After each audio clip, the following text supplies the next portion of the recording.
ശബരിമലയുമായി ബന്ധപ്പെട്ട വിഷയങ്ങൾ ഹൈക്കോടതി ഇന്ന് വീണ്ടും പരിഗണിക്കും.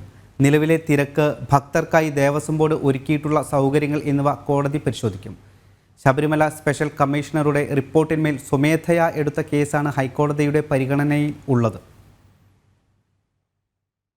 ശബരിമല മകരവിളക്കിനോടനുബന്ധിച്ചുള്ള വിവിധ വിഷയങ്ങൾ ജസ്റ്റിസുമാരായ അനിൽ കെ നരേന്ദ്രൻ, ജി ഗിരീഷ് എന്നിവരടങ്ങിയ ദേവസ്വം ബെഞ്ചാണ് പരിഗണിക്കുന്നത്.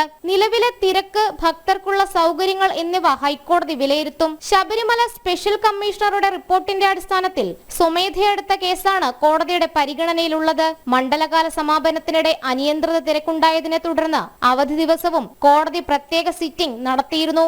ബുക്കിംഗ് ഇല്ലാത്തവരെ പ്രവേശിപ്പിക്കരുതെന്നായിരുന്നു കോടതിയുടെ നിർദ്ദേശം. കൂടാതെ ഇടത്താവളങ്ങളിലടക്കം സൗകര്യങ്ങൾ ഒരുക്കി ഭക്തർക്ക് സുഗമമായ ദർശനം ഉറപ്പുവരുത്തണമെന്നും ഹൈക്കോടതി നിർദ്ദേശിച്ചിരുന്നു. എന്നാൽ ഇടത്താവളങ്ങളിൽ ഉൾപ്പെടെ സൗകര്യങ്ങളില്ലാത്തതിൽ ഭക്തജന പ്രതിഷേധം ഉണ്ടായ സാഹചര്യവും ഹൈക്കോടതി ഇന്ന് പരിശോധിച്ചേക്കും. നിലവിൽ സ്വീകരിച്ചിട്ടുള്ള നടപടികൾ തിരുവിതാംകൂർ ദേവസ്വം ബോർഡും കോടതിയെ അറിയിക്കും.